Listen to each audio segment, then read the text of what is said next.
Hey, what's happening, everybody? It's Robert Phoenix, broadcasting to you live from Fredericksburg. Welcome to the Friday FARcast. It is Friday the 13th, the most unholy of holy days, or the holiest of most unholy days, depending on your perspective. And I'm going to be talking a little bit about Friday the 13th today, and quite a few other topics as well. I'm also going to, at some point, sort of turn the pulpit over to you if you're in the chat today, and if there's something that you want to bring up as a topic of conversation, just let me know in the chat room. I'll try to keep my eye on it as the hour or and a half or 90 minutes or so progress here on today's show, and then I can sort of riff on that and see where that takes us as well. You're promoting a little bit of interactivity. This is kind of my version of DoorDash. So you just send the topic right over here, and I'll just send it right back to you. You put your order in with me, say, Robert, talk about this, and then I'll put it together and send it right out. So this is going to be a little bit of DoorDash Friday as well as Friday the 13th and a full moon in the sign of Pisces. No comment.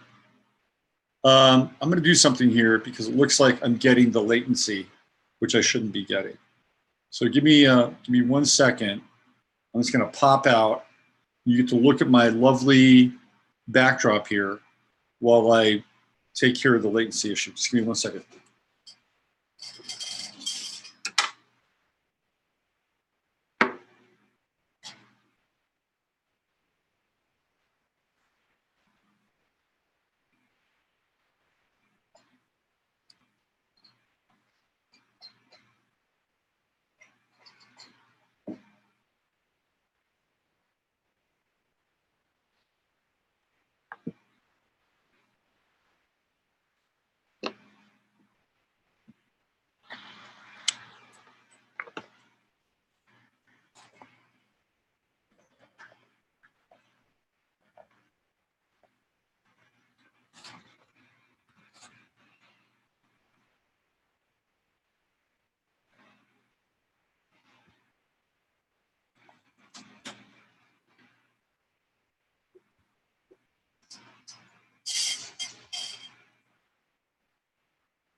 Okay, let's try this on for size, shall we?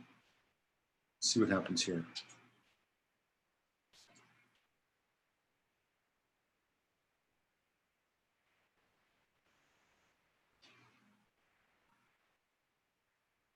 Okay, there we go. Let's see, how is the latency issue? Still, okay, let's try it now. Yeah, I'm going directly into the port. It's hardwired, and it's a little bit better, I think. So I'm doing everything I can to provide you with a quality stream. How is everybody today? As I said, today is Friday the 13th. I'm going to be talking a little about that, the roots of Friday the 13th. And I'm going to get into a whole host of other topics as well. The Democrats had their shit show last night. Not to say that the Republicans wouldn't have a shit show, because they'd have their own version of shit show. Let's be fair. But the Democrats are just, they're just so shrill. All right, come on, here he is. Here he is, the man. He's got to get involved. Okay. Yeah, okay, well, he's upset now because I'm forcing him to his little gulag at the back of the computer. All right, Jasper. Let everybody know you love them. Love you. Okay, there we go. The Democratic thing is just bizarre. I mean, politics in general is bizarre, but it's something that, unfortunately, we have to keep an eye on at this point in time. And the reason why is because they're putting political pieces into place, and they're affecting our present, and they're affecting our future. And I know a lot of people are apolitical, and I was very apolitical for a very long time in my life. I was so turned off by the system. I'm still turned off by the system. I think the system is corrupt and banal and overweighted and doesn't represent the needs of specific groups. And I'm not just talking about groups that I believe in. I think that there are groups in the United States that have their own belief system, have their own set of values, and I think the system does a pretty piss poor job of, at times, addressing them. Okay, at other times, I think they go out of their way to address them, and that's a whole other can of worms, which I'm sure we could open. We got some time here, we got some space here. So that said, you know, we're in a time in our life where the political reality, unfortunately, is getting at times clearer and darker as we lurch towards Bethlehem, as Yeats once prophesied of the second coming. So this is it's an unfortunate set of circumstances in a lot of ways, right? Like here we are in the 21st century. You'd think we'd have this thing figured out. You know, we'd have the systems in place. Things would be running smoothly. You know, everybody would be operating at a pretty high level. You know, we'd be integrating technology to make our lives easier. People would have the commensurate kind of skills, IQ, and consciousness to be able to adapt to that kind of game-changing, you know, technology advancements, novelty in our lives. But unfortunately, that's not the case because, you know, the people that essentially manage the game have said, well, we're going to let you get this far, and we're going to give you X amount of tools, and then that's pretty much it until we decide that something's going to be different. Like the most significant thing we've had in the last 20 years is the iPhone, technologically, because the iPhone took the you know, just the flip phone or the cell phone, and it took it to a whole new dimension. And we really haven't moved off of the iPhone as like the game-changing technology. It just hasn't happened. I mean, maybe you could look at something like YouTube and streaming, which I think is pretty, I mean, it wasn't around when the iPhone was around. It was, but it was pretty lugubrious. I like that word, lugubrious. And so this has kind of changed the game in a lot of ways. But what are they doing now? They're pulling, you know, they're pulling this down. They're deplatforming people. We know the story. So unfortunately now we're dealing with a reality where everything is being sort of shrunken, contracted, and truncated versus being expansive and open and really promoting more freedom, personal liberty, while at the same time honoring excellence, meritocracy, and personal responsibility. You know, so that's what's going on, and it is unfortunately a product of the Babylon system and the matrix that is being created constantly. It's a 24/7 operation. It never sleeps. It never sleeps. It's always constructing its new plank. It's new, you know. It's almost what's the word I'm looking for? It's almost machine-like in its manifestations.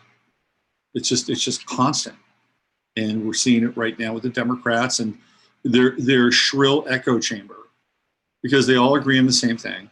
Nobody's saying anything relevant.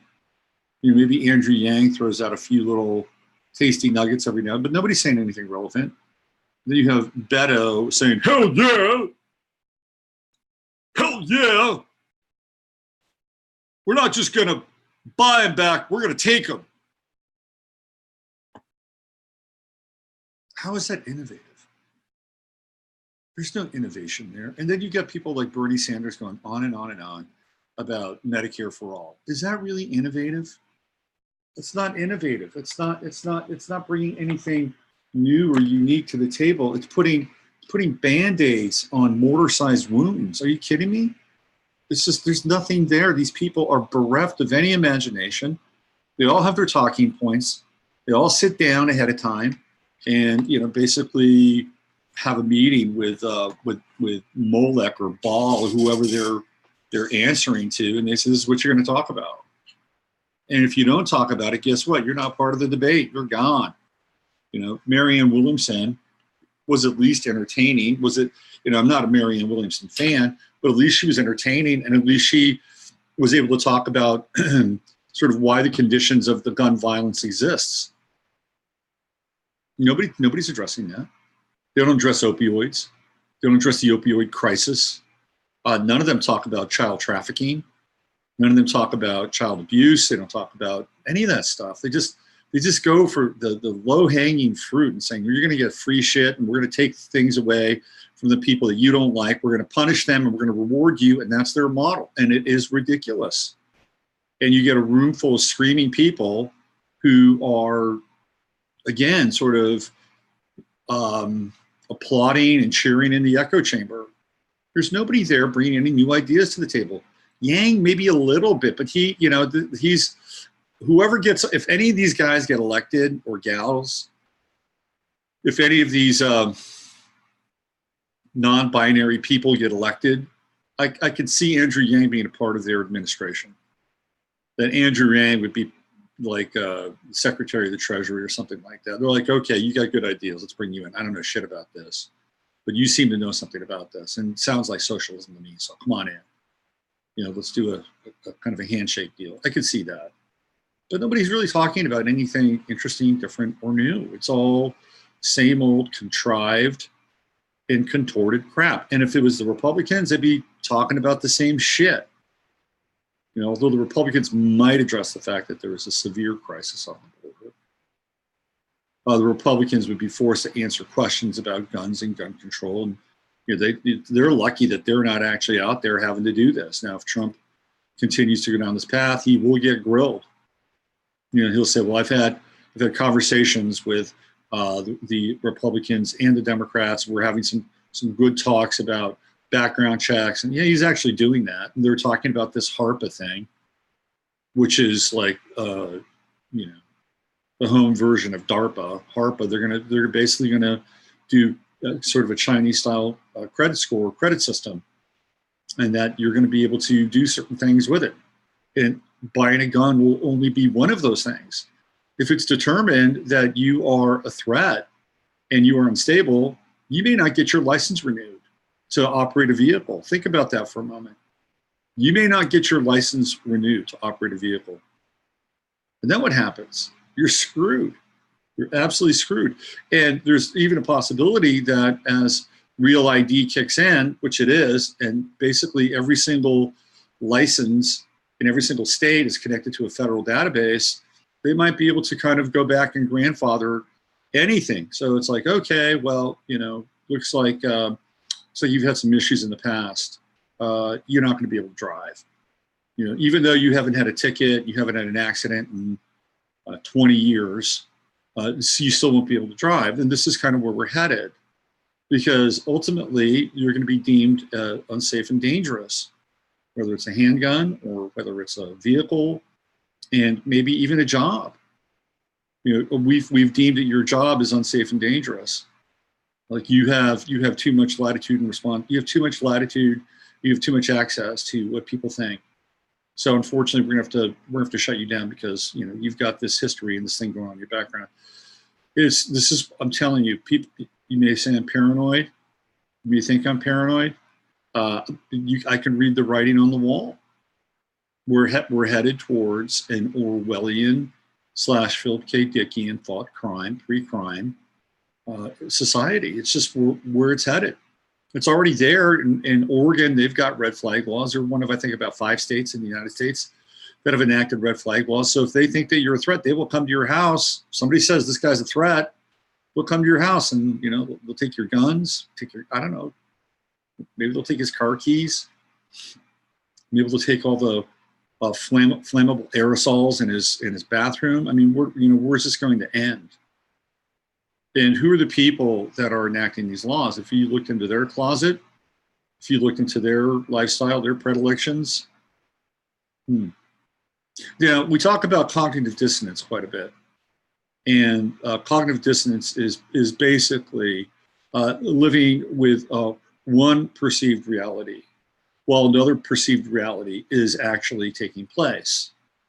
And so there are people who believe that they are in the right, or they're true, or they're expressing their truth.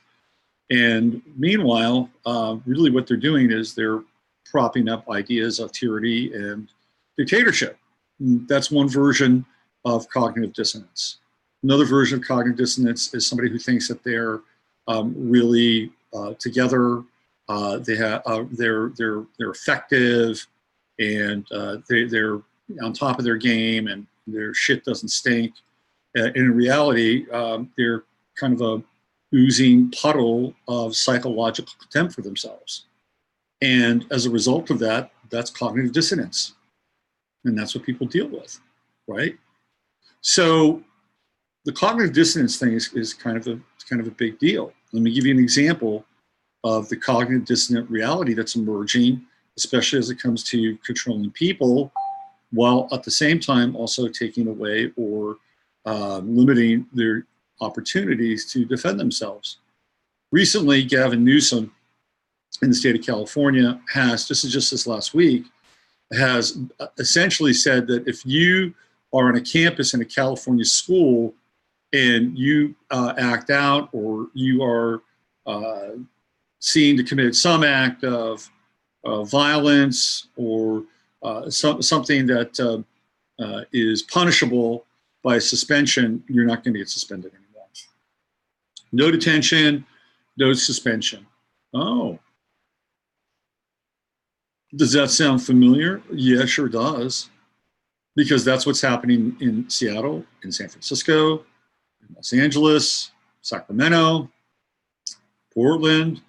Is where people who are on the streets, who are either high and out of their minds, or possessed, by whatever it is that they're allowing into their spirits through these just absolutely demonic opioids that are being created. They're not your regular opioids. There's something else going on with these drugs. Like fentanyl is beyond anything that we've encountered in the last 30 years, 40 years, ever since we started bringing hardcore heroin back from Vietnam during the Vietnam War. These people who are in the process of either scoring to get more money to buy the drug, in which case they will steal, they will threaten, they will assault, or if they're really, really high, they will do things like create a public nuisance, they'll smash things, they'll shit on the sidewalks. They don't get incarcerated. They're not taken in. They don't go for drug treatment. They're basically either let go right there in the street, catch and release, or they're taken downtown, processed, and then maybe they spend a night in the jail. They couldn't do that for everybody because the jail would be overcrowded.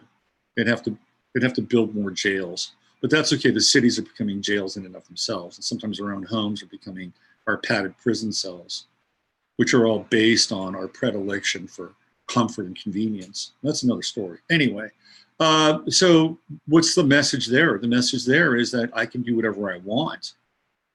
I can live out my life as a public nuisance, and I can terrorize the city, and I can terrorize the citizenry, and I can terrorize merchants, and they're not going to do anything about it. This is the same thing now that Gavin Newsom has basically enacted in the California public school system. That's what's going to happen. Gavin Newsom has said, you can do whatever you want. Now, what does that do? What does that do? One of the things that's interesting about the school system, right or wrong, and I cover this in my astrology course, is that Gemini represents duality. Gemini represents black and white, right and wrong, good and evil, all those, just go right down the line. It's going to be Gemini. Okay, so when you go to a public school, which in the evolution of the chart you do as you enter into the third house of your evolutionary experience, one of the things, for better or worse, that people would have this relationship with is that you were either a good student or a bad student, a good citizen or a bad citizen. If you're a bad citizen, well, you got the breakfast club. I had the breakfast club a few times in high school, okay? It was a brief stretch. It wasn't a bad run, okay? So, but that's, that's just one version. You could get detention, you can get suspension, staying home from school, right? So these were, you could have the parent-teacher conference, okay? Maybe they still have those. My parents were, I think they had like a frequent flyer miles in the parent-teacher conference.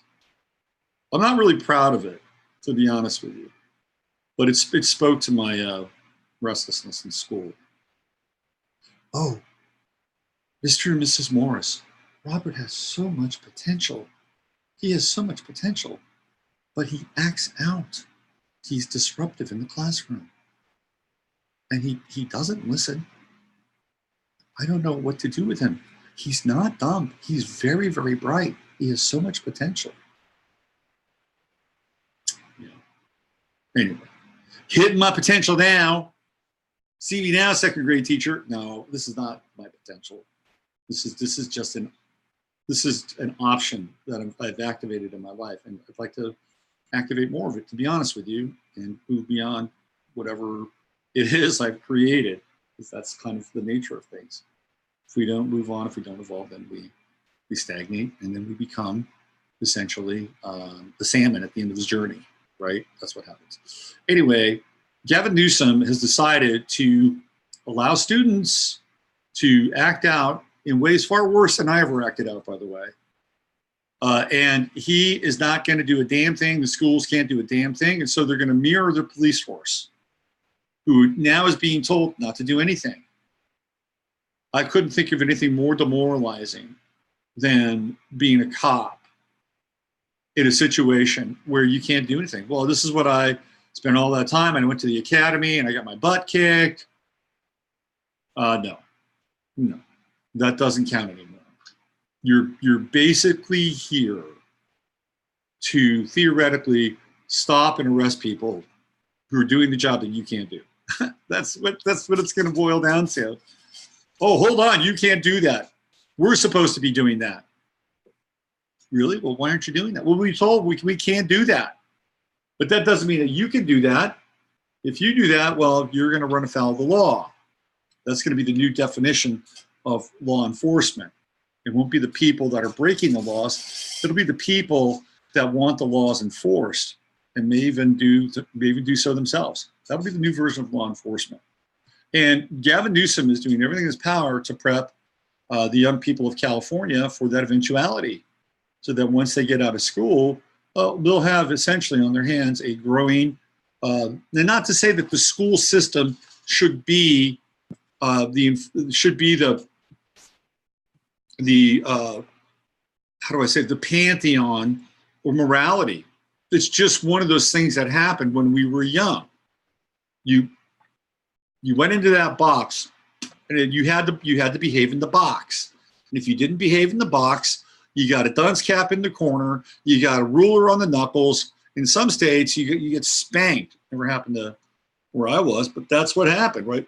It was part of the system, because they were there to essentially groom you into being a good citizen, to follow the rules, so that when you got out, you could essentially be a productive member of society, okay? That's what that was about. And maybe a good rule follower or order taker, maybe that's part of it too, okay? But, inherent in that was a level of cohesion that has allowed this thing to hold together. And now what Gavin Newsom has done and the state of California has done is that they're promoting anarchy. They're promoting a state of anarchy. And they're promoting a community of future anarchists who, once they get out, have been basically told you can do whatever you want. And now they're going to have a police force that will reinforce that. Good luck, California. Good luck other parts of the United States that are allowing this to happen. And so let's add another layer onto this twisted tale. The other layer is that there are a large number of people that are coming from outside of this country into this country. They don't have the same buy-in, they don't have the same values, and they're not being indoctrinated, or they're not being integrated into the system where those values have been kind of the glue that has held everything together. So what do you think these people are going to do? Once they realize that they're in a new environment and they can do whatever they want, do you think that they're going to sit down and say, you know, I'd really like to study the Constitution? While you're at it, can I get a copy of the Magna Carta so I can compare the two? And the Articles of Independence, where can I find that? Oh, you don't have it here in the library? Oh, okay. You think they're going to do that? Or maybe some will. I'm not going to sell everybody short. But by and large, I don't think that's going to be the case.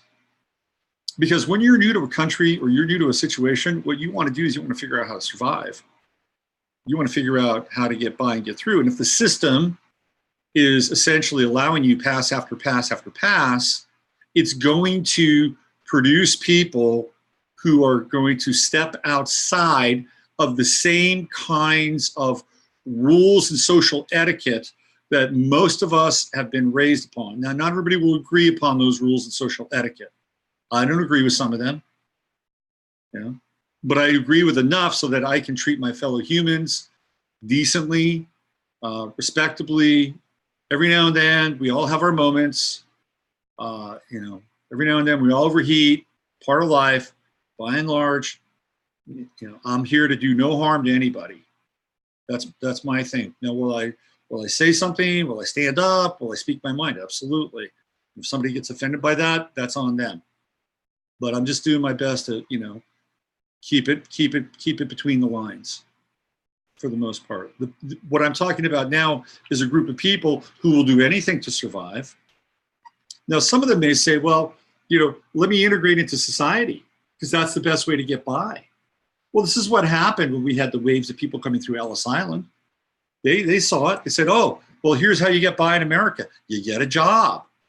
The jobs were jobs, and you could get a job. You could, you know, back in the day, if you were somebody who, let's say, popped into New York City and you didn't have a pot to piss in, but you learned how to drive, you could drive like a vegetable truck. And you could drive around and deliver vegetables to the vegetable cart vendors or whatever, right? If you had a skill, let's say you were a cobbler, you had some shoe skills, you could open up, you know, a cobbler stand or a cobbler store. I mean, there were things that you could do. Now, in order to do all this stuff, you've got to get licenses, you've got to pay taxes, you've got to jump through so many hoops, you got to compete with corporations, now you got to compete with Amazon. You could have been a taxi cab driver, but now you got to compete with Uber and Lyft. So it's getting very difficult to follow those kinds of rules. To come in and say, well, this is how I can be successful in this country. I can integrate. Well, now there's a new set of rules. And the new set of rules is you don't really have to integrate. And in fact, what we're going to do is we're going to enable you to do whatever the fuck you want. And so you get to set your own rules. And, you know, so what will humans, for the most part, unless they have some religious and spiritual training or maybe a good family, what will they do? They will generally descend to vice. Generally, they'll descend to vice. You know why? Because vice pays. Just ask any of our, you know, outrageously filthy rich oligarchs who made their fortune on the backs of vice, and in most cases still do. Vice pays. You know, it's the story of the inner cities. It's the story of the ghettos. It's the story of the favelas. Vice pays. And so if you're coming into this country and you realize that vice pays and you're not going to be punished for it or exceedingly punished for it, what are you going to do? You're going to dabble in vice, whatever that is. And so this is what the state of California and Gavin Newsom is promoting. And it's a very, very bad sign of things to come. It's not great. And I'll go one step further. And let's just say you're a student in a California high school. let's just say you have good parental guidance, and your parents have said basically from about the age of 10 to say 14 or 15, and maybe still currently, you're going to be involved in jujitsu and kickboxing, Muay Thai kickboxing. And you keep it on the down low. Nobody knows. You're cool. You know, you just go to the gym, you go to the dojo, you train, you fight, whatever. And then one day, one of these pie holes decides that they're going to show you something, or they're going to show you something, and they decide that they're going to teach you a lesson because they know that nothing can happen to them.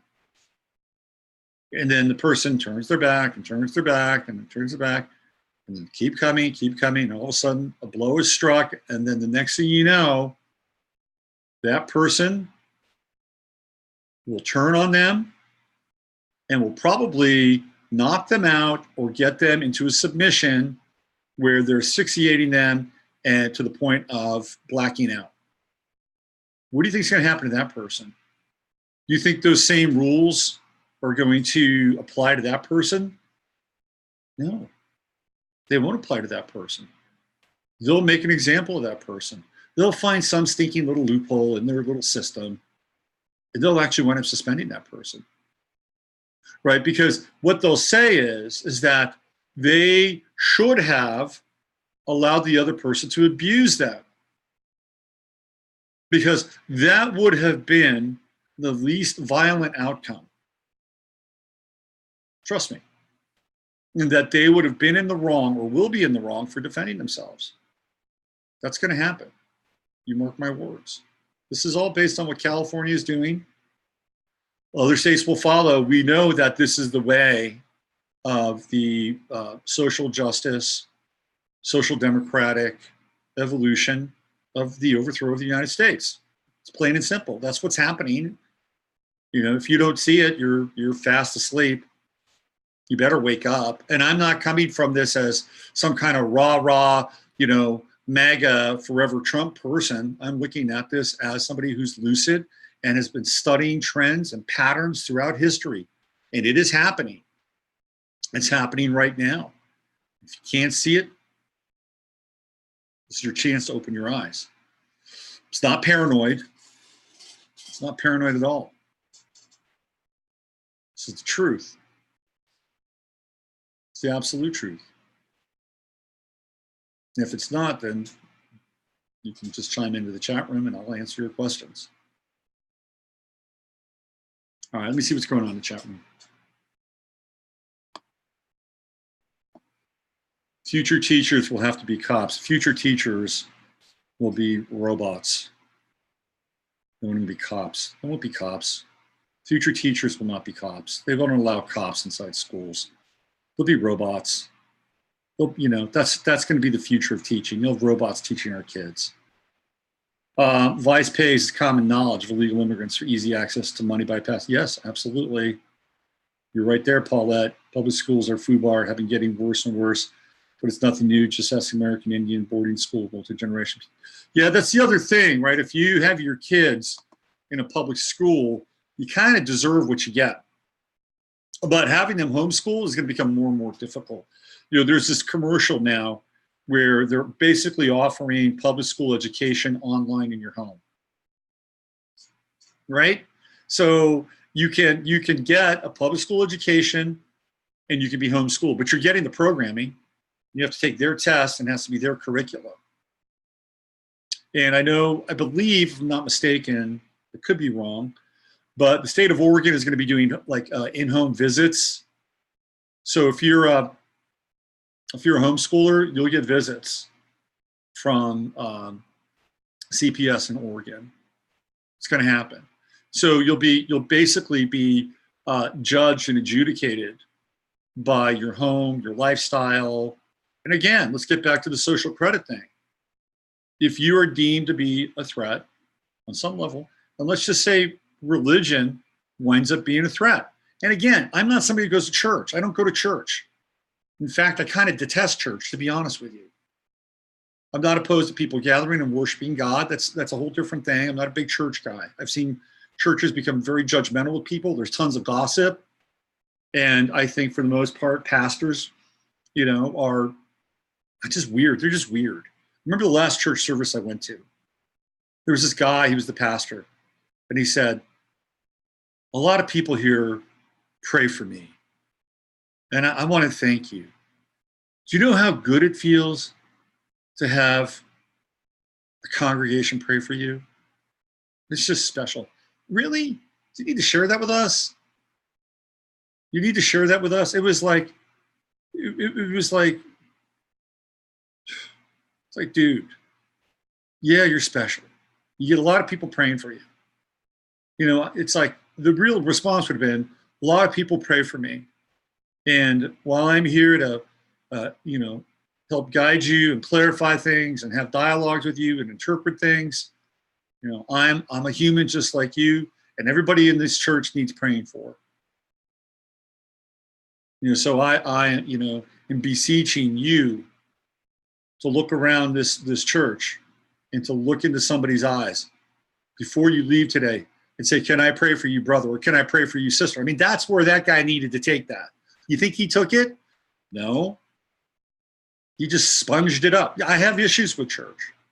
But at the same time, okay, in religion, but at the same time, I have this ethos that has determined in a lot of ways how I operate in this lifetime. And some of that ethos I firmly believe in. But at some point, that ethos will be considered, just like it was in the former Soviet Union, to be exclusionary, not rational, and even hateful. And in which case, if you're a religious person and you're homeschooling your kids, guess what? That may affect your social credit score.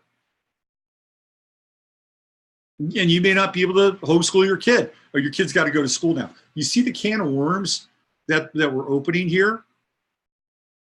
And nobody will be immune. And so what everybody will have to do is that everybody will have to conform in a very narrow column. And some people will say, well, that's just decency. Yeah, but who's defining decency? How do we allow the system to define appropriate behavior or appropriate relationships or appropriate work or appropriate expression for self? Because the system, as we know, is so qualified and so sanctified in order to perform that task in our everyday lives. Give me a break, okay? Give me a break. So even if you homeschool your kids, you're going to have issues. You're going to have things that you're going to have to face and you have to deal with. And frankly, as much as I like, DJT as the disruptor, I'm wary of deals that he cuts and deals that he makes. He did a terrible deal with the Saudis, sold them a shitload of weapons, he and Jared. And what did they do? They went out and they bombed the hell out of Yemen, maimed, killed, exploded lives. And now the Saudis are losing the war. So now Trump's got to go do an about face now. But they did that deal, okay? That's a deal they made. And the Saudis use those weapons. They used our jets. And they use it to inflict pain and suffering and destruction. So for somebody who's such an anti-war president, he may have really wanted to give that a thought. And maybe he says, well, there's a better deal to be made. I'll get better prices on oil. I'll get all these things at the end of the day. So what? We'll sacrifice maybe 100,000 lives in order for how many people in America? 700 million or whatever it is, 600 million. In order to thrive and prosper, so our economy can still move. Maybe at a high level, these kind of transnational, transglobal sacrifices are taken into account. And maybe I'm just some kind of idealistic peon that doesn't understand these things. At the end of the day, that's what happened. Okay. So I'm not really crazy about the deal making sometimes. Wasn't crazy about the deal making he made with the Democrats and the budget and the border. He's not immune to making bad deals. The guy went bankrupt, okay? He went bankrupt. And you can make any excuse you want about why he went bankrupt. And yeah, he got caught in the tide.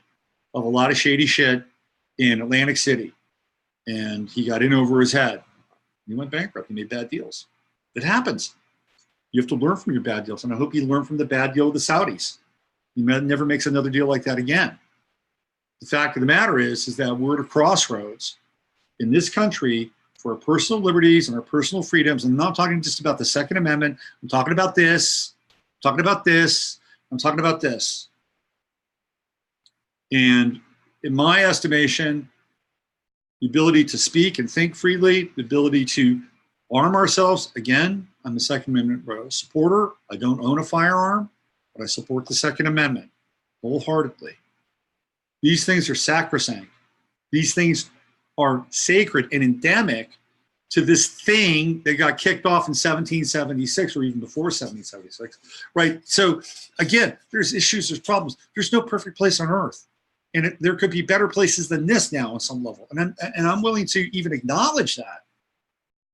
But based on the matrix of the country, these are the things that have provided us to get to this point. And still, even with kind of the rampant immigration, turning America's cities into third world hellholes, the bombardment, the daily bombardment of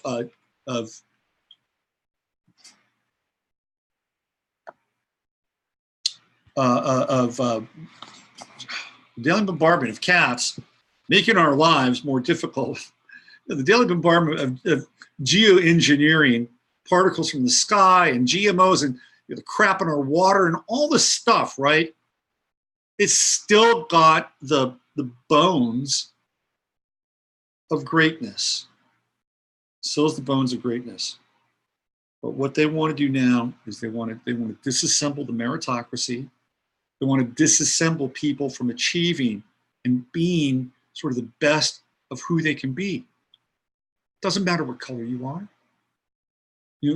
This system theoretically has promoted people of excellence. Theoretically, yeah. I mean, there's a lot of stuff that goes on, right, in terms of promoting people, and none of it is great. But by and large, if you're good, you'll stick around. Look, I had a brief run in corporate America, and it was a .com version of corporate America. Okay, but the dynamics were still the same. It's about people who had territory and property and people and resources inside of an organization and a group, and they will do everything in their power to retain those, and not just retain them, but get more, so they become more relevant, right? So I was a part of that. And I saw the games people played. I saw their political bullshit games and their glad handing and their sucking up and their sycophantic behavior and all that stuff, right? And all I did every day was put my hat on and go to work. And I went through a company that got restructured 4 times. And every time it got restructured, I was still standing. I could have been through the 5th restructuring and I would have still been standing. Why? It's because I worked. I worked my ass off. I did good work. So in my world, in my brief 5 years of corporate America, .com corporate America, there is a place for people who can perform. And I saw people who played that political bullshit, and there was one guy who wanted my job. He wanted my job. And there was a guy on the other end who was his boss. He wasn't in our office, but he wanted my job. He was a younger guy. And everybody in his office said, oh, he's a thoroughbred. You can't have a thoroughbred pulling a wagon. You know what I did? I gave this guy every opportunity to prove his worth. I gave him things to do, not big things. I gave him things to do. You do this, you do that. Guess what? He didn't do any of them. And I nailed him. I nailed him to the wall. It was easy because he was all talk, no action. I didn't do it because I savored it, but hell, if I'm going to let somebody take my job, if you're going to be better than me and you can prove that, then guess what? Maybe you're better. And maybe this really should be your position. But if you're not and he wasn't, then get the fuck off my train. Okay. So, but what we're moving towards does not promote that, not in the least. Doesn't promote it at all. In fact, if anything, it promotes lack of excellence. And it promotes people who are seriously unqualified for the job. I mean, look at Avi Berkowitz. The guy's a 30-year-old coffee boy running around doing errands for Jared Kushner. And now he's the envoy to the Middle East. My God. That's all I have to say.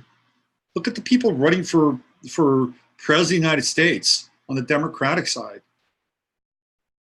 Really, are they any more capable of some of the people that you've run across? I could get up on that stage, and I'm not trying to be a megalomaniac here. I could get up on that stage and I could debate those people right out of their podiums. And I think there's probably at least 10% of America that could do the same thing. Maybe 20. Just because they're standing there doesn't mean they're eminently qualified.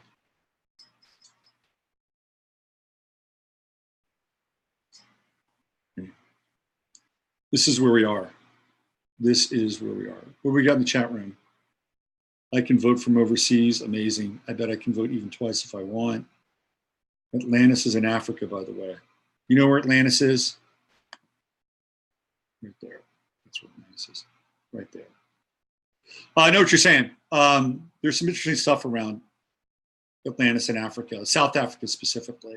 The stuff that Michael Tellinger did with some of those interesting geometric patterns and dwellings in South Africa are really, really interesting. And I do believe that was part of Atlantis. Don't vote and say you did.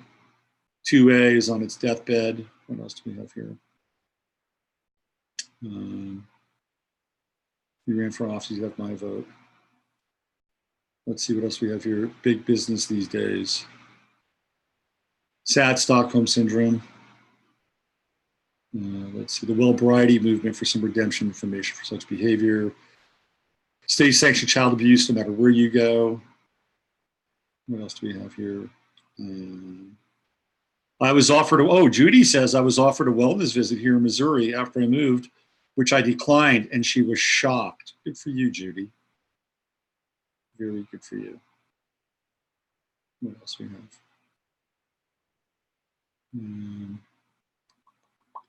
Do you think they decimated the Bahamas because they're expecting a landmass to rise from the ocean? Also, a lot said about this area. That's really interesting, Dawn, because we were talking about Atlantis last week. Great program with Chris, Steve, and Chris, and Donna. This is a great program. Really cool. And, that Caribbean area. I remember one time when I was a kid, I saw this documentary on Atlantis, and it was, Charles Berlitz wrote a book about Atlantis. And he was the guy that sort of, found that Bimini wall underneath the water. And he said, this is what he said. He said that he had found a hand, right? Like these hands that were cradling a giant crystal, and it looked like that it was the tip of a submerged pyramid. And they didn't have the equipment to like excavate this thing. And when they went back, there had been some sort of crustal movement, and it was gone. So the Bahamas are certainly in the area code, right? They're there. That's and they I don't have the inside baseball on that. I mean, could there be a base there? Could have been the Chinese. I don't have the inside baseball on that, but they clearly wiped it out. And you got a bunch of people who are just, again, dispossessed. And if I was Trump, I would get all those people and I'd bring them to the United States and I would turn them into Republican voters, because that's the game they're fucking playing. I wouldn't make any bones about it. Venezuelans, Puerto Ricans, you may as well just play the game and get them on your side. okay? Because that's the game right now. I don't agree with the game, but that's their game. And make everybody from the Bahamas forever grateful, you know, so that when they rebuild the island, you can have a statue of you there, just like you're going to have a statue of him in Israel. That's what I do. I'm being politically cynical at this point in time. But it would also help them. I mean, come on, they've been wiped out. They've been totally wiped out. And these countries like Belize and Nicaragua and Costa Rica and Guatemala, they've all had their versions of being wiped out by multinational corporations. It started with United Fruit, you know, back in the 1950s with the harvesting of bananas. If you ever want to dive into a really interesting story, dive into the story of the banana, because the banana does not make its major appearance until sort of the middle part of the 20th century, mid 50s, late 50s, early 60s. That's when bananas, so in America, goes bananas for bananas. And the blueprint for a coup, for a military coup, was created by Edward Bernays when they ousted the president of Guatemala. His name was Arbanz, A-R-B-A-N-Z, Arbanz. And Arbanz was a guy who was basically trying to get the banana plantations back from United Fruits. He wanted to nationalize his crop. What a concept. What a concept. We got this resource. I'm in charge of you people. Let's get it back. United Fruit hired Edward Bernays to get this guy out. And Bernays created the blueprint for a coup. Everything we see now is kind of baked on what, whatever Bernays did. So here's what he did. Number one, he flew some journalists down to Guatemala. Okay, flew them down there.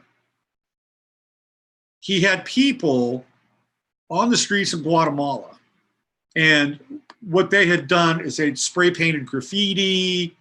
They basically made he basically staged phony dissent against our bonds. I think he even managed to kind of do a rent-a-crowd for these journalists. And the premise here was that the people were revolting against Arbanz because he was a communist sympathizer. And of course, that was the time of the Red Scare. And Arbanz had no ties whatsoever to Russia. China was, basically living in the 1800s at that time. Cuba had yet to be seized by Castro and the bankers. So it was really just about Russia. But this guy Arbanz had no ties to Russia, and yet they began to paint him as a communist sympathizer. And that was the time that the Red Threat was being used and marketed. And what was really interesting about the Red Threat is that it was actually real, but it wasn't outside of us. It was inside. It was inside the system. Anyway, so they promoted this guy Arbanz as being somebody who was a threat and a danger to the United States. So you had these journalists writing about it. New York Times wrote about it. And then, as a result of that, guess what they did? They had a vote and said, well, shit, man, if this is true, then we got to starve them out. So they began to, basically cut Guatemala's food supply and their money supply. And then what happened? Then the people were really pissed off because they didn't have anything to eat, and who's the guy in charge? And there's not a lot of sophistication. And of course, you had rabble-rousers, agents provocateurs. And next thing you know, this guy Arbanz realizes he's in way over his head.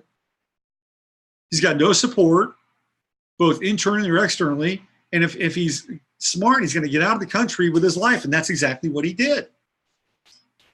Coup successful. Engineered by Mr. Bernays. So you want to read an interesting story. Read about the banana. Fascinating. absolutely. And it's not just that part of the banana, but how the two competing companies, Chiquita, and I think it was the other one, was it Dole and Chiquita, the two big banana companies that compete against one another. And United Fruit, I think, was what, Dole, where they sold the bananas to Dole. Anyway, banana's fascinating. Fascinating story. Where are we? Dulles Brothers gave a helping hand with CAA for U.S. fruit companies.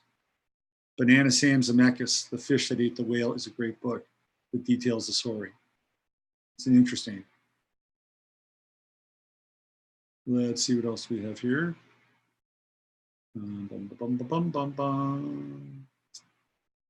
Astrologically speaking, my planet is Moon. I don't want it to be artificial, some piece of metal. If Moon is fake, well, so I don't believe that at all. I don't believe that at all. If the moon is fake, it still has an impact on. And I've talked to people about this. Well, the moon is fake. Well, so what? What does the moon do? It affects the tides. It affects the tides. It affects Joan Sefcik, biological dentist. She tells me that she gets the most calls whenever the moon is full because of the blood going to the teeth, the blood going to the head. The moon affects us. It affects our autonomic system. It affects our tidal system. The tidal system is connected into a larger weather system and weather pattern in general. So I think the moon probably has more impact on us than any other celestial orb, simply by proximity and what it does to us. So even if it is artificial, it's still doing something, right? And if we put it in a sign, it's like a filter. It's like a cosmic filter. So whatever that activity is, and I've been doing astrology long enough, and I know what moons are. I've dealt with, I've dealt with thousands of people, and looked at their moons, and talked to them, and studied them, and the moon stuff is real. It's real. And I've got a Libra moon. Okay, I'm not really conflict oriented. I like, I'm kind of, I'm kind of a peace guy. If I have to go to conflict, I will. I'm Scorpio rising. Best offense is a good defense. But yeah, I think the signs are they're like filters. They're almost like, photographic. They're almost like filters on a light. When you put a certain filter on a light or a gel or a scrim or something like that, you can change you can change colors, you can diffuse it, you can fractalize it. So that's how, for me, that's how signs with planets work. They become scrims through which the light or the potentiality of that sign is transmitted. So if you're worried about the moon, or you're worried about Saturn, or any of this other stuff, right? I guess you can. The other thing is also astrology is, it's archetypal. That the planets and the signs operate on the level of mythopoesis. And they tell stories that gets into the collective unconscious and Jungian archetypes. And if you get into the kind of the multidimensional perspective of the planets themselves, and then you're into kind of, the Edgar Cayce school of astrology and other people as well. So I wouldn't sweat it about the moon being an artificial satellite, which I think it probably is. Don't sweat it. It's still there. It still impacts you. Okay, so let me get into some other stuff. I've just been kind of riffing here.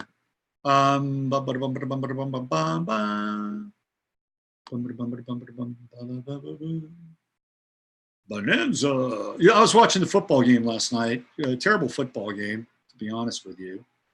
Terrible game. Boring, slow, just a bad game, kind of all around. And one of the guys that is part of the game last night is this guy Cam Newton. And Cam is complex. Let's put it that way. He's very complex. And let me just see here. What did I do here? Yeah, it should be all right. What? Every time I go to enlarge this, it goes in the other direction. How weird is that? Let me do this. I'm going to show you this picture, but all right, let's do this. Hopefully you guys will see this.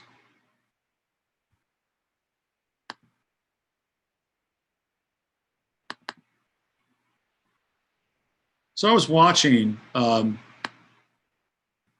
game last night, and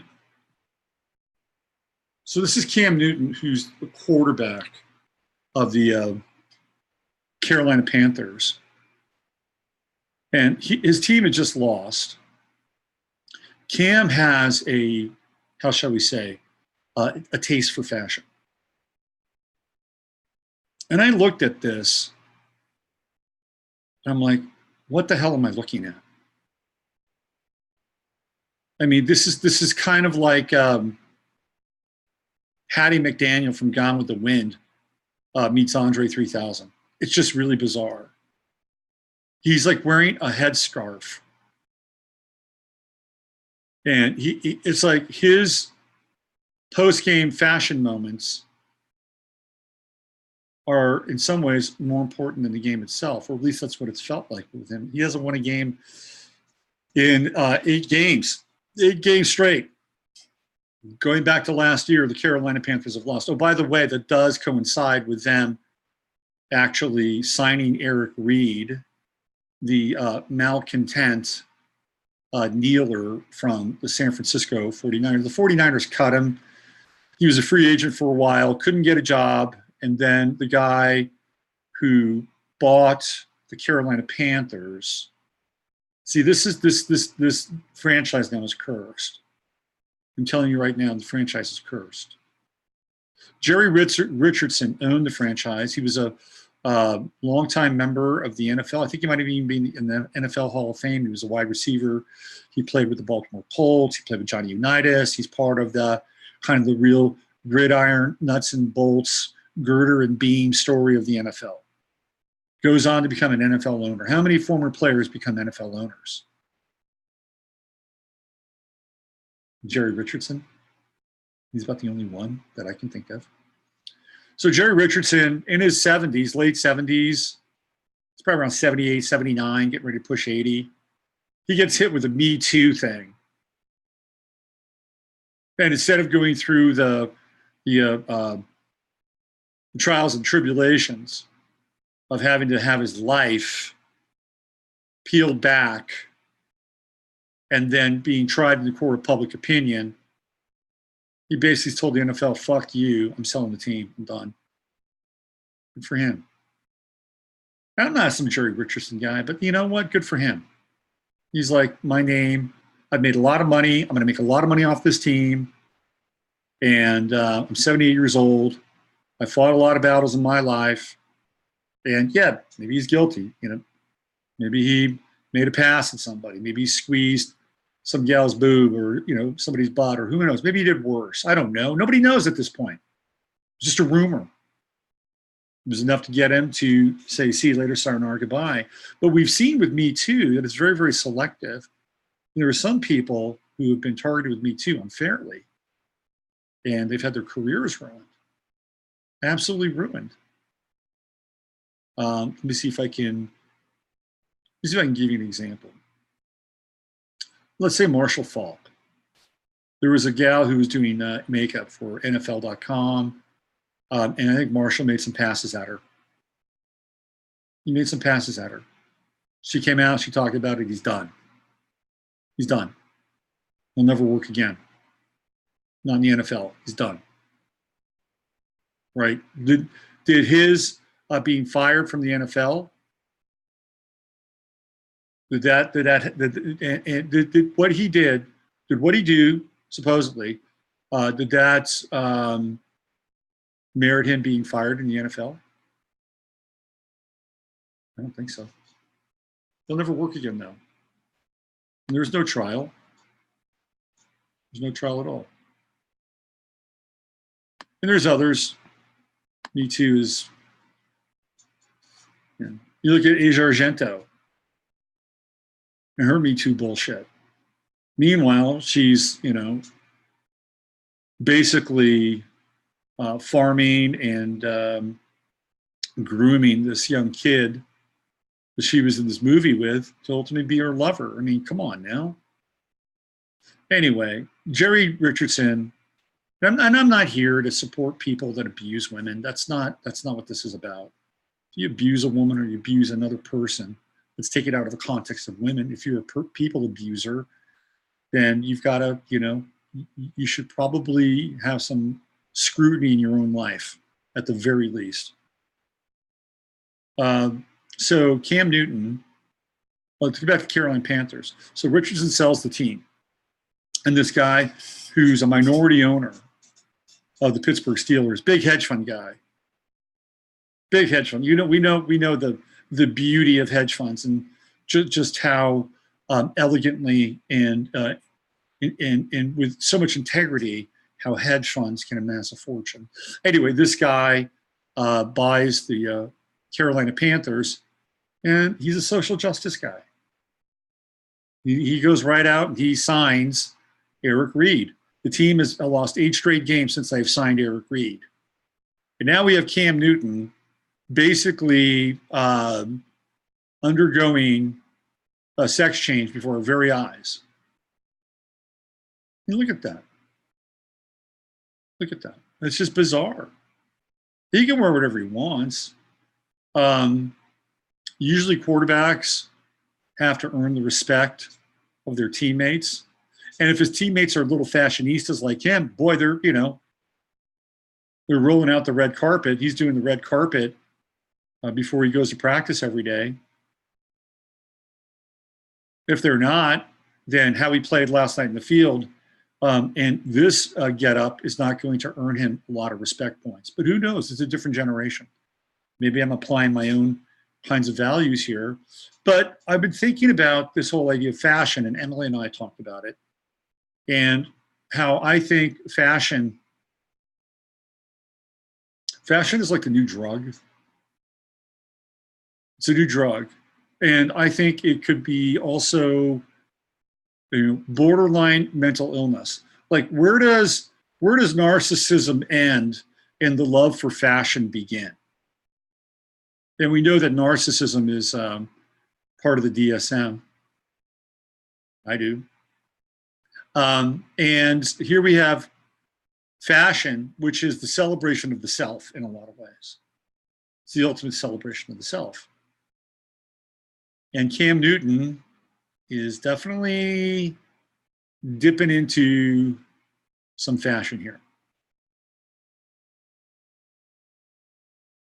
Now, I'm not a psychiatrist. I didn't go to a university and spend hours and hours and hours studying psychological models, psychiatric cases, knowing the DSM inside and out every few years when it gets upgraded and more neuroses and pathologies are added to it. I didn't do that.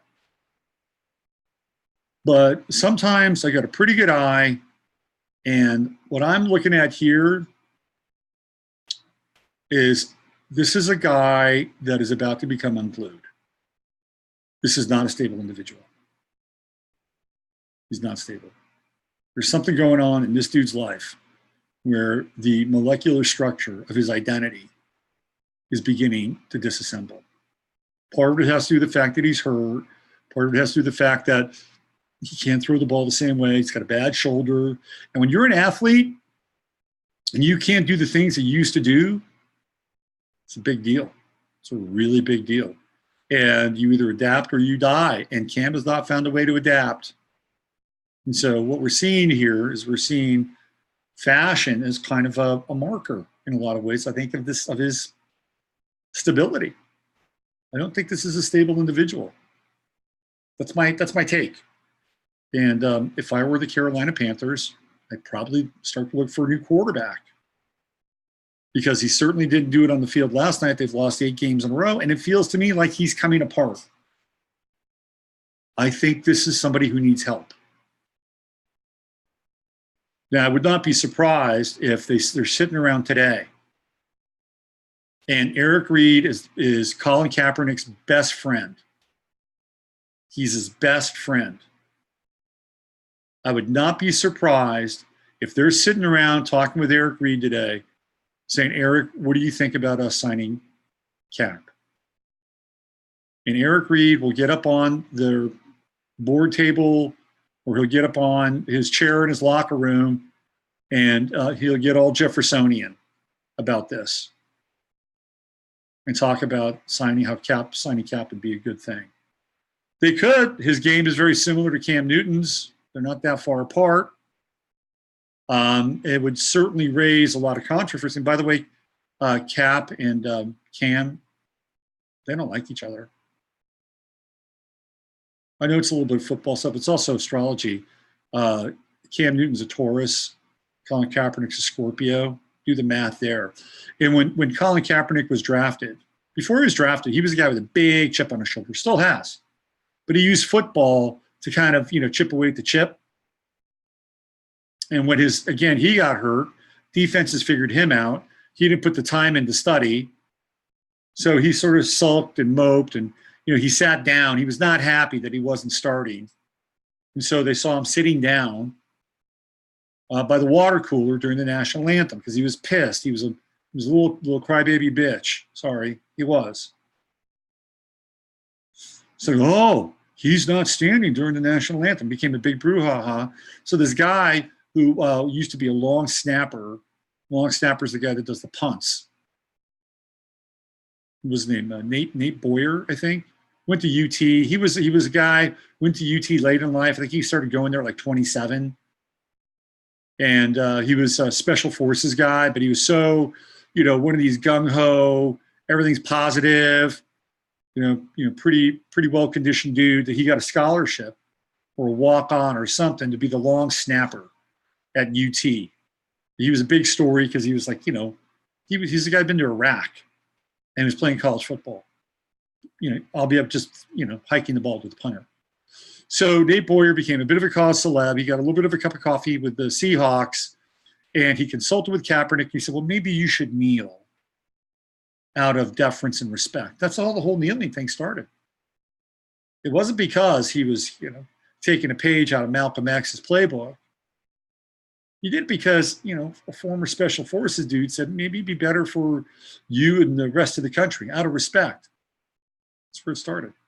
So then Eric Reid, his 49er teammate, began to kneel. The whole kneeling, nobody's kneeling anymore. But I guarantee you right now, Carolina's having conversations about signing Colin Kaepernick. And if they sign Colin Kaepernick, this is going to get into my prediction of the 100th season in the NFL. It's going to be the worst season in the history of the NFL. It's already happening. It's the 100th season, which is the end. It is the canonical end of a century, right? So everything funnels into sort of that point, the event horizon. That's part of it. I talked about the Andrew Luck thing, where Luck, where Luck retired from football, like in the third preseason game. And everybody in Indianapolis was told basically via a tweet, not by Luck, but by an NFL gadfly named Adam Schefter. And who do you think gave him the news? It wasn't Andrew Luck. Who knew that Andrew Luck was retiring? It was the ownership of the Colts. The ownership of the Colts. The ownership of the Colts says, hey, guess what? We're going to give you a scoop. Andrew Luck's retiring. Put it on social. And that's what Schefter did. And so all those people who were watching the game, that home game in Indianapolis, preseason game, last preseason game of the season, now find out that Andrew Luck is retiring. What did they do? They booed him. They booed him mercilessly. That's a bad look, man. It's a bad look on so many levels. It's a bad look on management's part. And I've heard this thing where it's like management wanted to just say, look, okay, we're moving on. This is our way to move on. But it wasn't really great for management. Like, yeah, they're going to let him keep his money because they could have gone after his money. So they're going to say, what we're going to do is we're going to steal your dignity. We're going to sell your character. We're going to sacrifice you to the Romans, because that's exactly what they did.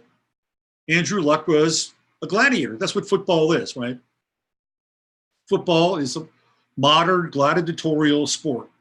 And the arena, coliseums, well, that's what they are. They're coliseums. And so what they did is they sacrificed their gladiator to the fans. Fans went like this: kill him, kill him. And so in that moment, they were all throwing, psychic lances and spears and daggers and everything that they could at Andrew Luck. Thank you, Colts management. And I can't believe that there were people that defended that. I can't believe, look, Andrew Luck had bad timing. The Colts could have done a better job. They were kind of stringing him along. He didn't know. He really wanted to retire. But I think the Colts made it very difficult for him. Andrew Luck is a Virgo. Virgos can feel very guilty because they're not good enough. That's the theme of Virgo, not good enough. So there's a standard to live up to. Plus, Andrew Luck's a little nutty. He's a little eccentric. And the Colts probably weren't reading the room. They probably should have said, hey, Andrew, are you retiring? And he says, yeah, I'm leaning towards it. Let's get this done. But they can't do that. You know why? Because they need to sell season tickets. Are the Colts fans going to go buy tickets to go watch Jacoby Brissett? No. They bought season tickets to see Andrew Luck. But that's part of the reason why they're booing. They're like, shit, I'm spending, $900 this year to watch the backup. It's a bad move. Andrew Luck should have dealt with this earlier. But I think management was trying to coax him and keep him around and play upon the fact that he didn't want to disappoint anybody. It's his right to retire. But how it was handled and how it went down was creepy. And it was almost ritualistic. That field that they play in, that's Lucas Field, Lucas Oil. And what is Lucas? Lucas is light, it's loose, it's Lucifer. It's basically Lucifer's field. And they have Super Bowls there. Isn't that where Madonna did the big halftime ritual where she was Isis Baphomet? I think it was Lucas Field, if I'm not mistaken. So it was a ritual sacrifice, and it was a ritual sacrifice at the beginning of the NFL season. His last name is Luck. It is not good luck. It is bad luck. So then what happened? The first game of the season was the Bears versus the Packers. Final score, 10-3, 13. Here we are, Friday the 13th. We can get into that too. So that happened. First game of the season, combined score 13. And then the last game, which was, let me see, was the Sunday night game? I guess they had the 2 Monday night games after that. But the Sunday night tilt, which was the Patriots versus the Steelers, the score was 33-3, 3-3-3. So this is weird stuff around the NFL this year. Very weird. Extremely weird. And you have this whole Antonio Brown thing, which is even stranger, being ultimately signed by the New England Patriots. And I can't believe that people applaud it. The Patriots are just doing the Patriot thing. The Patriots are basically practicing an organized form of sociopathology. Bill Belichick is a sociopathological head coach. They call it the Patriot way. He's an Aries. He'll do whatever it takes. Right? He was caught cheating on numerous occasions, videotaping other teams' practices. He's unapologetic for that. He's an Aries. He never apologizes. Never. They lost draft picks because of that. The deflated balls for Tom Brady. The Patriots do not have a good history of being ethical. Robert Kraft still has not resolved his, theoretical happy ending down at the massage parlor down in Florida. I'm not sure what happened to any of those guys. That's still the public record. That's not resolved. So it's not really a great organization on some level. You know, they drafted this guy, Aaron Hernandez. Aaron Hernandez was a really, really sad character. Really good football player, but he was a steroid user or drug user. He had massive CTE. He had deep trauma from his childhood with a divorce from his parents. Deep stuff. Aaron Hernandez wound up killing somebody. You know, he did time for it, and then he hung himself. You know, where were the Patriots? Where were the Patriots? He helped them win a Super Bowl. Where were they? He's just another kind of body. Throw him on the trash heap and burn him. And now they've got Antonio Brown, who is a contemptible human being. I don't care. I don't care whether he's smart. I don't care whether he's clever. He's contemptible. I'm not, you know, maybe he's good to his kids. I don't know. I don't live with him, but I see his football behavior, what's in the public eye. And what he does is he promotes a type of behavior that I think is reprehensible. Yeah, should football players be more free? Sure. Should they be able to negotiate contracts and deals with other teams? Yeah, probably. You have to understand, though, football is very different than a sport like baseball or basketball. You get hurt with football, you get a big contract, you're done. That's why there's no guaranteed contracts in football, because you want to be paying for damaged goods. That's the way it is.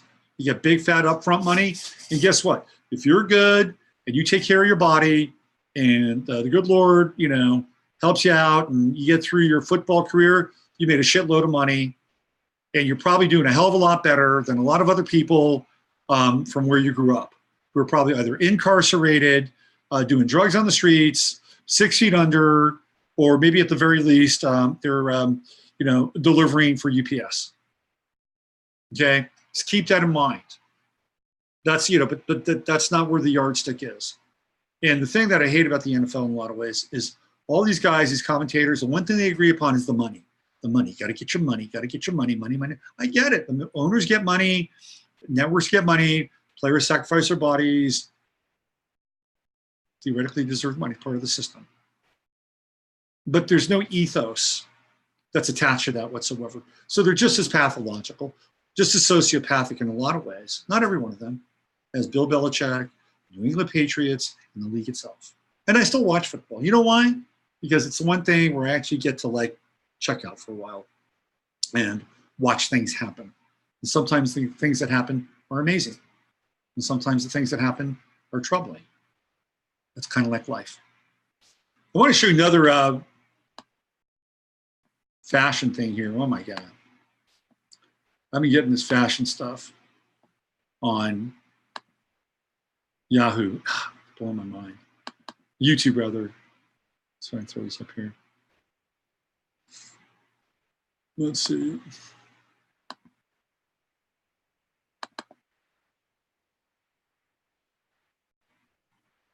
All right, let me show you this. I brought this up with Emily. We did a MASH yesterday.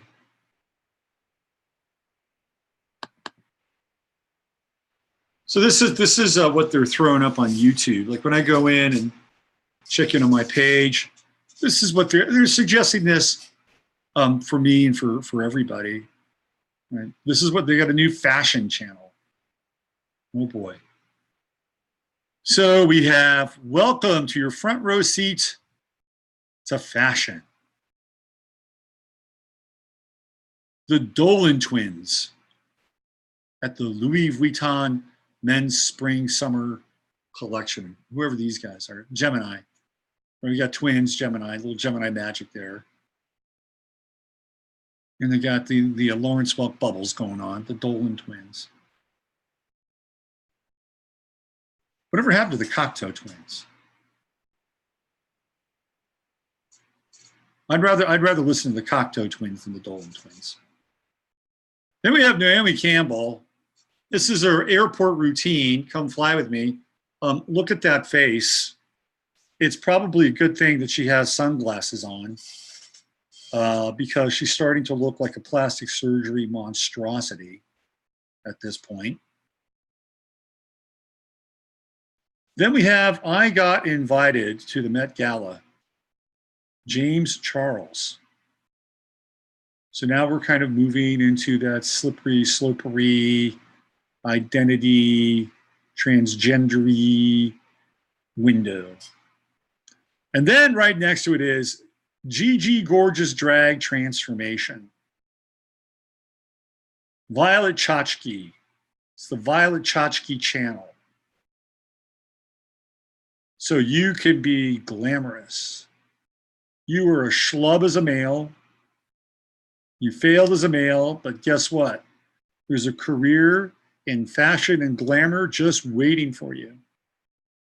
And there's a whole audience and a whole YouTube channel and a whole community and a whole network that's ready, willing, and able to support you. Then we have Spend a Day with Me in Paris with Dior, Jackie Aina. This is the new reality that they are peddling. And it is not very far. We're not getting very far from the Hunger Games fashion model. It's coming very quickly. I keep looking at hairstyles.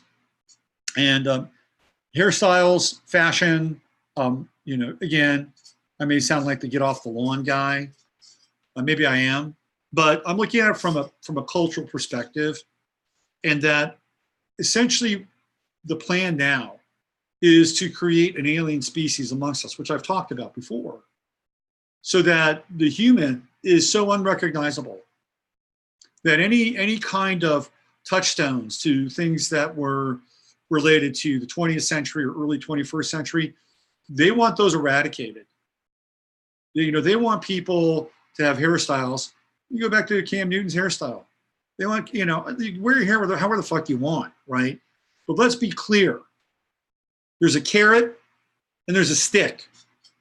And that cross section that I just showed you on, somebody's trying to call me.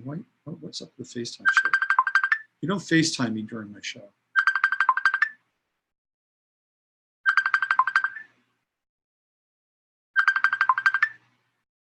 That's what that is.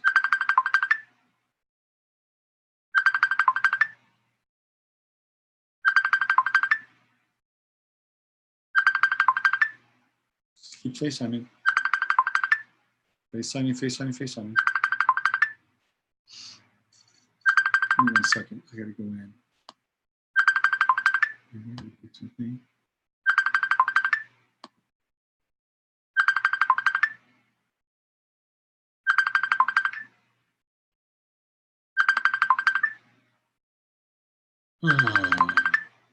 Life. Do this.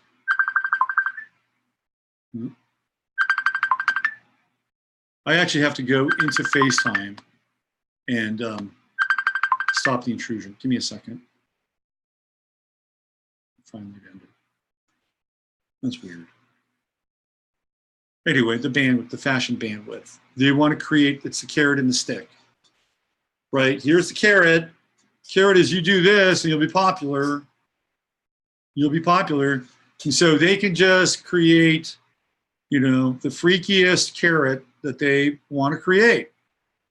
Because if you do a makeup channel or fashion channel, it's all about being popular. It's all about getting clicks. It's all about being thumbed up or whatever. You play the game. And you dress like you just stepped off the set of the Hunger Games. So what they're doing is they're and I believe this is conscious. Now you're going to have a group of kids in Gen Z who are kids that are born under Uranus and Neptune and Aquarius. So they're going to be kind of open to this. And even some of the people after them who have Uranus, excuse me, and Pisces and Neptune and Aquarius, they might be a bit open to it as well. I'm just throwing that out there. So there can be some astrological correspondence. But I believe that the goal here is to use fashion as a tool to kind of reshape the human identity. It's part of like about a 5 or 6 point plan. And the TG stuff is in there too.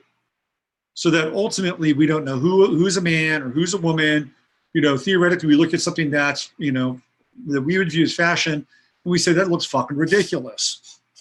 Meanwhile, there's a group of people that are supporting each other and say, oh my God, that's beautiful, that's rad, that's so daring, that's savage, that's breathtaking, that's so real, right? So they've got this kind of support system, support network to move fashion forward and to essentially become, for all intents and purposes, a different species or a different face of the species. So it looks very different than anything that's gone before it.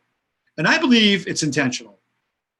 I believe it's part of this intentionality, because what it does is it creates a sense of alienation, dislocation, and isolation.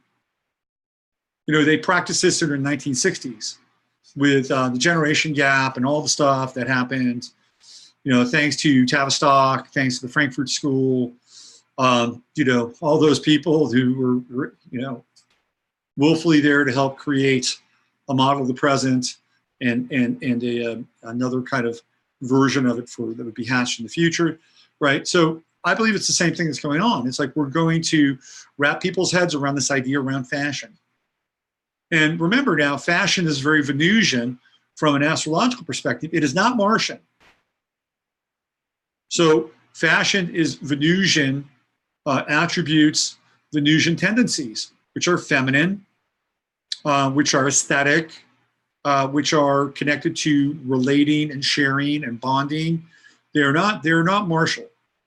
So you have somebody like Cam Newton, who comes out of a martial setting, and then he dons his Venusian garb or his Venusian wear, and boy, that's a little dislocating, don't you think? I mean, if you're somebody who's been following football for, say, 40 years, 50 years, you're an old salt. You sit down and let's say you don't have any idea what the fuck I'm talking about, but you watch that, how is that going to make you feel? You're going to sit there and scratch your balls and go, what is going on here? So I believe Cam Newton is either a useless dupe or a useless fool, or maybe he's being paid, or maybe he's part of, some group, some society, and they're saying, Cam, you got to promote this, brother. You got to promote this. You promote this and you'll get your Oikos deal back. It's ironic he lost his Oikos deal to Dak Prescott, another quarterback, and Dak Prescott drives a truck and wears flannel. And the reason why Cam lost his Oikos yogurt deal is because he had a female reporter, sports reporter, question his play. And he questioned whether or not a woman should even be a sports reporter. I didn't know that they had female sports reporters. Oh, guess what, Cam? You got slapped. You got slapped good. Oikos dropped you. Totally dropped you. Is this an overcorrection? Is this him showing his sensitive side? I don't know. I'm not between that guy's ears. But I'm telling you, fashion is the deal, and they want to create a greater sense of alienation. Look, we're not even recognizing people. Watch the commercials. Watch commercials. Commercials are the canary in the coal mine. They're the canary in the freaking coal mine. Okay,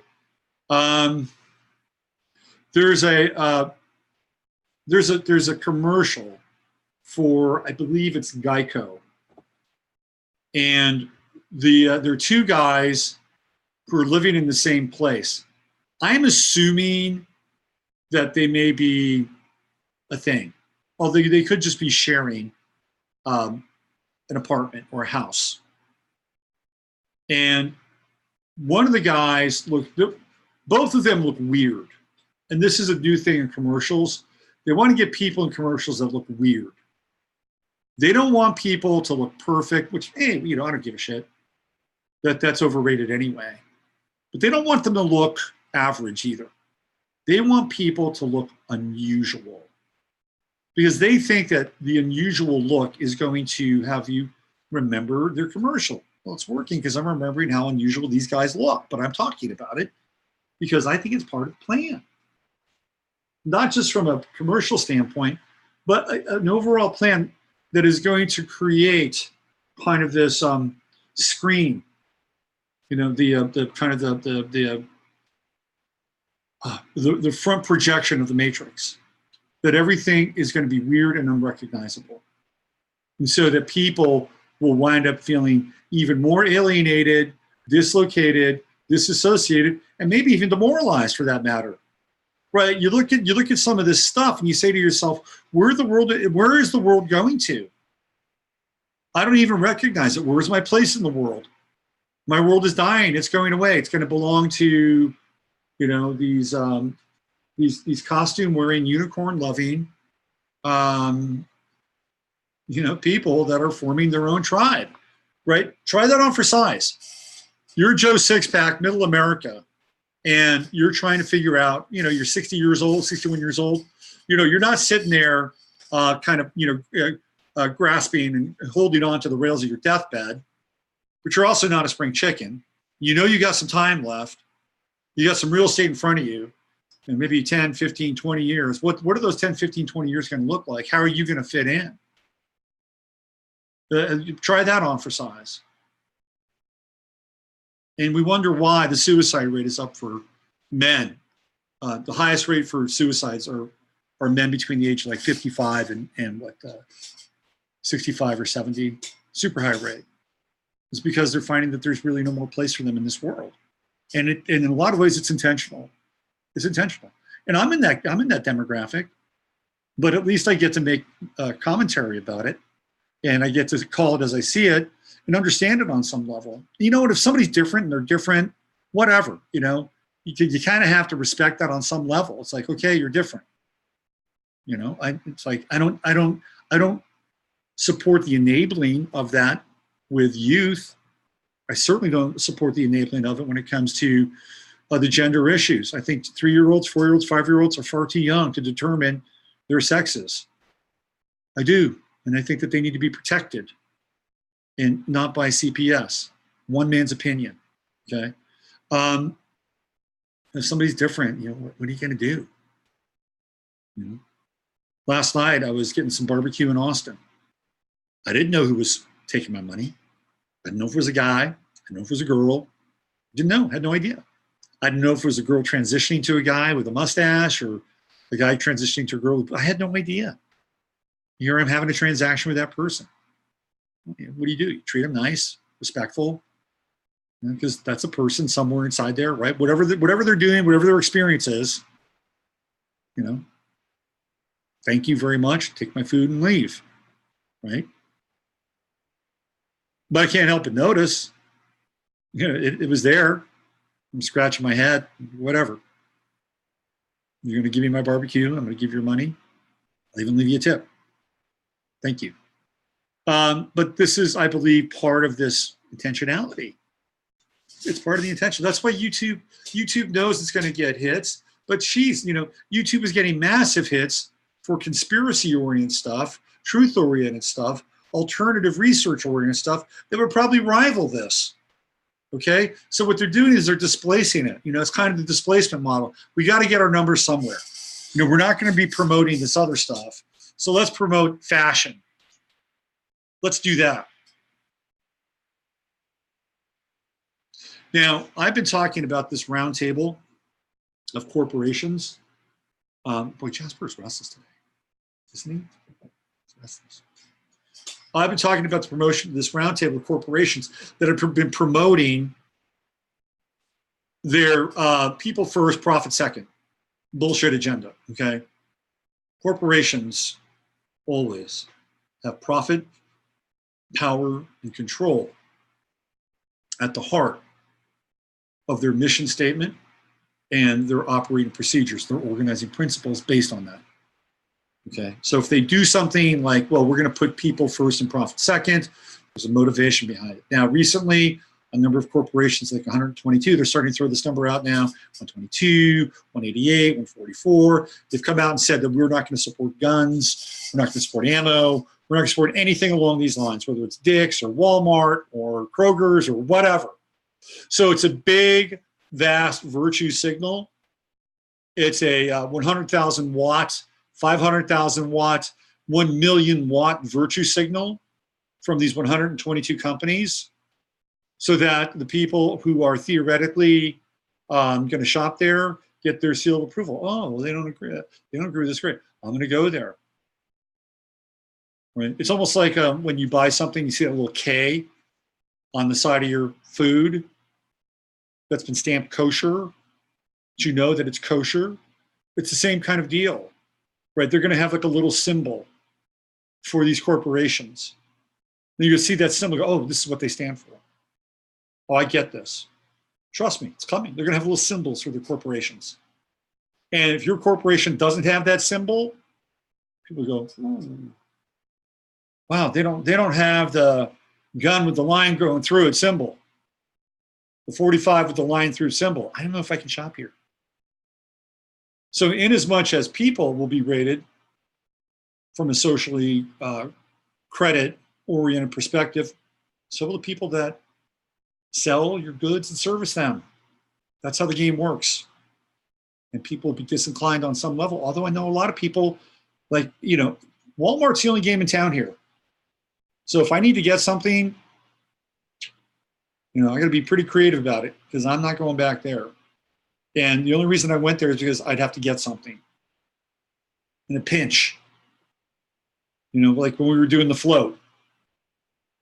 You know, at the 11th hour, you know, we had a design for the float and it wasn't working. It was not working. So at the 11th hour, I said, screw this. Let's go to Walmart. Let's get paint. Let's redo the float. Walmart was 24/7. So we did that. Painted the float. So, and it worked out. We came in third. And it was a much better design, right, than the one they were implementing before. But I'm not going to go there. It's because they're screwing the people that supported them for all these years. Walmart, and this is what Tucker Carlson's talked about, Walmart went in and basically blew up the mom and pop model. If you had a small hardware store, you had a small automotive parts store, or you had a small clothing store, Walmart came into your town and basically ended those businesses for all intents and purposes. Yeah, we have automotive stores here in Fredericksburg, and they do just fine. Walmart doesn't specialize in stuff they specialize in, and they're fine. They're niche. But I'm telling you, you know, they went in and they blew up some models. And they said, okay, Middle America, you don't. These stores are going away. We're going to be your super stop, one shop. One, you know, that's it. One super shop, one stop. That's it. And so Middle America needed jobs, and Walmart provided those jobs. And they blew out a lot of companies along the way, too. I told this story before. A distant family member had a sock company doing very, very well. Very well. Had a sock company manufacturing socks in the U.S. Walmart said that they wanted the socks. Did a big deal. Did a really big deal. They signed a deal with Walmart. They signed the deal with Walmart, and Walmart said, you've got to have your socks manufactured in China. They refused. Guess what? They didn't get their sock company back. Walmart took it. They said, okay, we'll pay you. It's ours now. So they settled. It wasn't theirs anymore. So Walmart started to manufacture their socks. This is how the game works. So they blew them out. So they've done all this stuff, right? And now all of a sudden, Walmart wants to get woke because of what happened in El Paso, where still to this day, nobody ever talks about the multiple witnesses. And by the way, the multiple witnesses who talk about these other shooters, or they always have them now. That's part of their deal. At least it seems like it. It says, oh, there was another shooter involved. Something else was going on. But nobody talks about it. Nobody talks about the fact that Walmart, with all their sophistication, all their surveillance, and all their security, can only offer us up some really gray image that comes off of like a CCTV cam from about 1973. That's all we get. Bullshit. So now Walmart is hitting the virtue signal switch, and they're not going to sell ammo anymore. Done. They're not going to sell handguns anymore. Done. D-O-N-E, done. And where do you think Middle America goes to get their ammo, saying go hunt or do whatever they do? They go to Walmart. So they just went like this. Big F-U to Middle America, and this is where everything's headed now. This is the Saturn-Pluto conjunction in Capricorn. where corporations are going to be making business decisions that impact our rights and our freedoms. And they're impacting it. On some level, they're doing it, right? They're saying, well, Second Amendment, we got a way around that. We're just going to we're not going to let you buy bullets anymore. Forget it. We're not doing it. And because Walmart is positioned in these places where there's no other game in town, what are people going to do? So they stop going to Walmart. Well, guess what happens? Walmart will fire their friends and fire their families, and they'll just accelerate their stupid fucking robot program. This is where it's headed. So we're seeing the big virtue signal now. And it's going to happen more and more and more and more and more. Donald Trump's biggest competition is not anybody coming from the Democratic Party. Donald Trump's biggest competition are the corporations. And they are many and they are manifold. And if they combine their power and their wealth and their influence, they can theoretically crush Donald Trump or just about anybody else who seeks to oppose them. And this is kind of where we're headed. This is the new model of governance. It's going to be hand in glove. Hand in glove. We're seeing it take place before our very eyes. So anyway, we do our own thing. We do our best. We absolutely do our best. You know what Walmart might actually get, which is interesting because for a long time, people on the left wouldn't support Walmart. Oh, I wouldn't shop there. I wouldn't do that. Guess what? They just might now. They just might. I'm going to go support. It's the same thing that happened with Popeyes. Once Popeyes started to offer a chicken sandwich, my God, the left couldn't get the Popeyes fast enough to buy their fucking chicken sandwich. They couldn't keep their chicken sandwich in stock. Why? Because they wanted to promote Popeyes, support Popeyes, because it wasn't Chick-fil-A. And do you think Walmart paid attention to that? Of course they did. And then there was a shortage of Popeyes chicken sandwiches. Who knows if they're any good? They may taste like shit. I've never had I used to eat Popeyes every now and then when I lived in Oakland, Berkeley. That was a long time ago. They actually have pretty good biscuits. But you see what happened? Oh, we're in a chicken sandwich war. We're going to go support Popeyes, not Chick-fil-A. We're gonna bury Chick-fil-A by getting the Popeyes chicken sandwich. Well, good for you, because it's probably really terrible for you. So buy as many fucking chicken sandwiches as you want.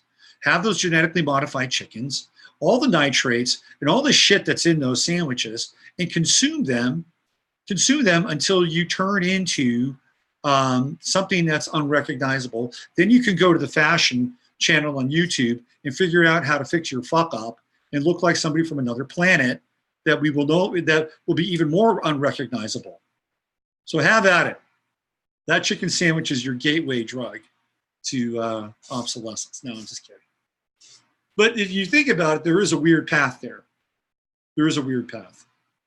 And Walmart is taking a page out of that book. You're saying, well, hey, maybe we can get some people in here. They're going to support us. They're going to like us. Yeah, Walmart. I never used to like Walmart, but I'm liking Walmart now. I'm going to go there. I'm going to buy some stuff. That's what I'm going to do. That's what I'm going to go buy the guy at the gun counter. I'm going to give him a high five. You ever talk to the employees at Walmart?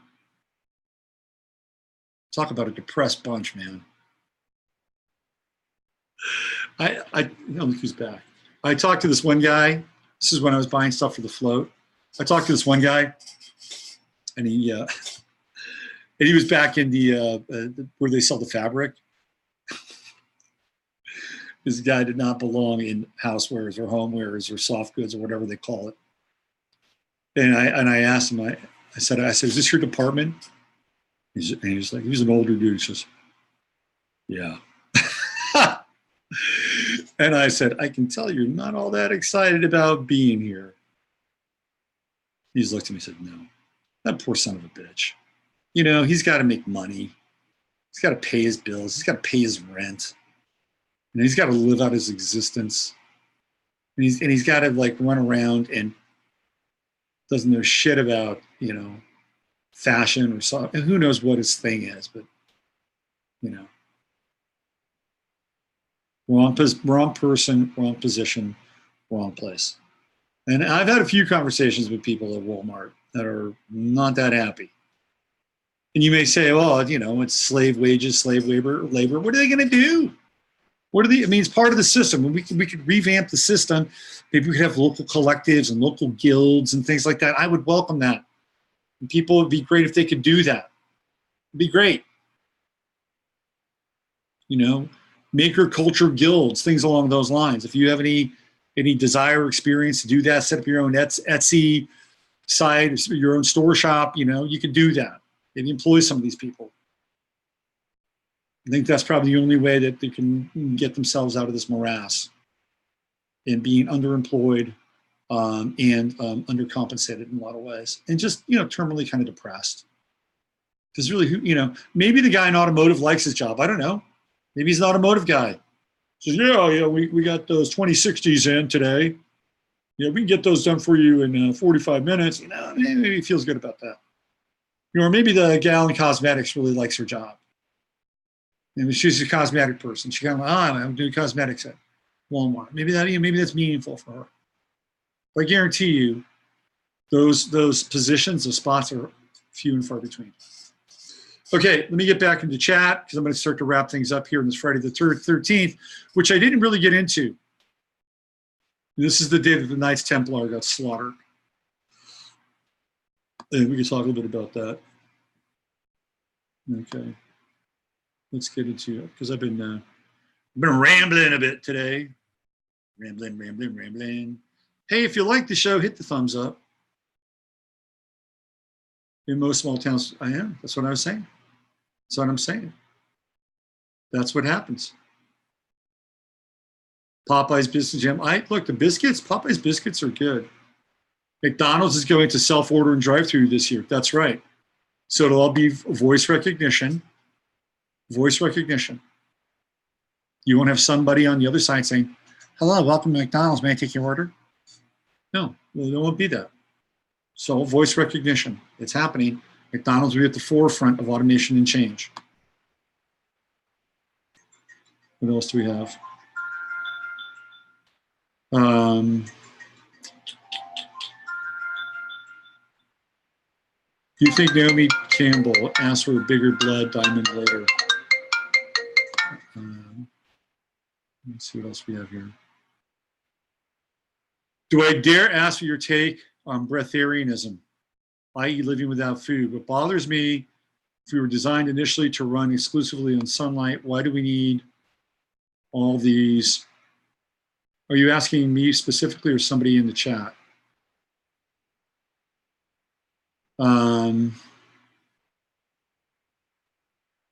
Let's see.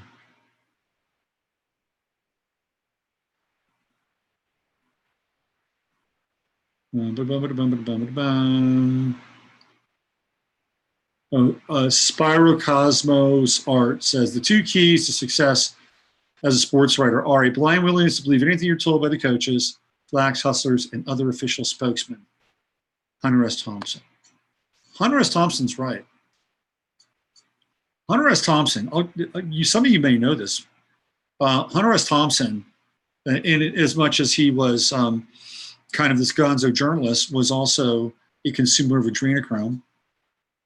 He was also somebody who videotaped and filmed a number of snuff events for the so-called elites. So Hunter S. Thompson was a very, very, very dark individual. He's a culture hero, supported and lauded by many. He's a very dark side. He's right about that, though. I guess you can be a sociopath and be right about things. What else has we got here? Let's see. Fashion is based on ego, comparing yourself to others. And what else do we have? Let's see. Robert thought about answering. How low can you go? Okay, clown car. Cam Newton looking for sartorial advice. What else? Depraved new perversions, what fashion basically is. I would say so. I'd agree with that. I can't stand HST. Yeah, piece of shit. What's that place in San Fran? What else? No small town. I think we've got it covered here. I think we have it covered. I think we're pretty much done. Am I right? I'm just going through a lot of the questions. I went to university for psych. It's PhD piled high and deep. Learned nothing about psych truth. It's literally social programming. It's archaic. Thank you. Thanks, Fifth Wall. Russell Westbrook and Cam should have a runway walk off Zoolander style. I agree. Me Too movement pushed and studied by MIT Social Media Lab. Good one, Paulette. Jeff Epstein negotiated $2 million anonymous Bill Gates gift to the lab. Lab director resigned and pulled up your tech board. Yeah, that lab director, right? Weird dude. And then you had Aaron, oh God, what's his name? Aaron Schwartz, who was doing the MIT stuff and was coming up with sort of the alternative to Facebook, and looked like Aaron Schwartz probably stumbled onto something and was removed, was taken out. And I think there's an Aaron Schwartz connection in there too, if you want to look at that. Let's see, what else? News. Best friend was Johnny Depp. Yeah, Hunter S. Thompson and Johnny Depp hung around each other because Johnny Depp played Hunter S. Thompson in the movie. And I think Hunter S. Thompson showed Johnny Depp a few things as a result of that. So just to get back to sort of the topic, which I neglected to talk about, but probably should have talked about at some point, was the fact that today is Friday the 13th, and it is a day that will go down in infamy. That's right, in infamy, because Friday the 13th was the day that the Templars theoretically were slaughtered in 1307 because the Pope, who was Clement V, and the King, who is Philip IV, both of France, decided that the Templars were becoming a wee tad too powerful, and that their banking system and their larceny, their hold over the church, was becoming a bit of a problem. And so they went in and they decided to eliminate as many of them as possible. And Jacques de Molay, who was the head of the order, becomes the patron saint of Freemasonry. I had a little graphic here for the, see if I have it. And that was, oh, I talked about this with Emily as well. Most of you watched this. I'll throw this up here too. It's real quick on the fashion thing. This is another fashion piece that I stumbled upon.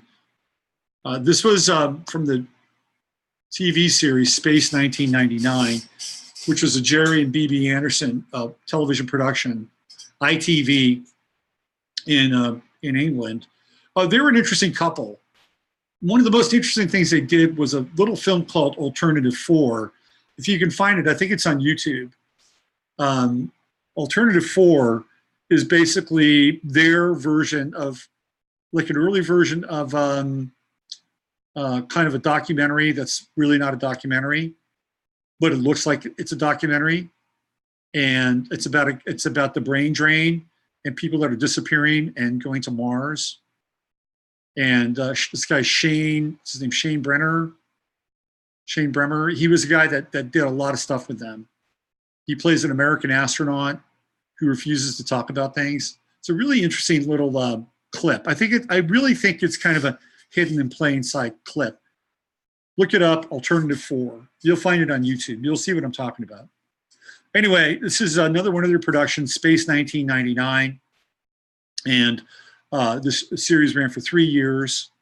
I was an avid watcher of it since I loved science fiction when I was a kid. And the whole premise is that there's a big nuclear explosion on the moon, since we're talking about the moon today. And this base, Moon Base Alpha, gets thrown out of the orbit and kicked out into space. So now the moon is kind of floating around space, and there's this base there. And every episode, they run into some kind of alien species or something's going on. They're trying to get back home. And there's always like some incredible damage done to the base, but somehow miraculously it's always put back together again. And there's some interesting people that show up as part of the series, like actors who have like, you know, roles on one series or one episode. Anyway, the idea of Space 1999 was to create a future where the species was unisex. Right? I mean, you can see here that there is a difference between Barbara Bain and Martin Landau, but theoretically not by much. Slightly defined by Barbara Bain's boobies. But the whole idea here was to create this idea that people, men and women, would be equal and they would look alike, and the haircuts would also reflect that. They would be short. Very few people in Space 1999 with long hair. If they did, it was up in a bun, pulled back. And of course, we have kind of a diversity model, which was practiced on Star Trek in a big way. Like Star Trek was one of the most diverse shows in the history of television. You had characters who were men, women, aliens, humans, black, in George Takei's case, gay, right? So Star Trek was the first interstellar trip through diversity. This was kind of another iteration of that. The designer for Space Nine, the fashion person, was a guy by the name of Rudy Gernreich. And he was an interesting character in that his mentor and lover was a guy by the name of Harry Hay. And Harry Hay is a very pivotal member or figure in sort of the radicalization of homosexuality in America. He was one of the architects of Stonewall. Harry Hay was also a Thelemite, a practicing Thelemite. He was also one of the founding members of NAMBLA. He was an Aries, so he was aggressive and very, how do I say this, more than forthright about his sexuality, and in fact saw the dominant paradigm as something that needed to be attacked and even overthrown. One of his, Harry Hay's lovers, ironically, was Grandpa Walton, Will Geer. So talk about subversive. I mean, you know that this guy is subversive, right? Because here's Grandpa Walton. All these people in America, oh, they love Grandpa Walton. They love Grandpa Walton. He's the voice of reason. You know, he's the sylvan figure of the show. You know, if things get rough, Grandpa Walton always has, you know, a kind and wise word to say.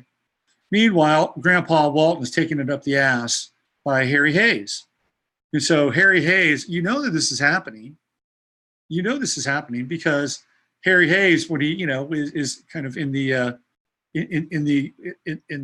hot embrace of Grandpa Walton, he's thinking, if only America knew that right now I was getting all Sodom and Gomorrah on Grandpa Walton.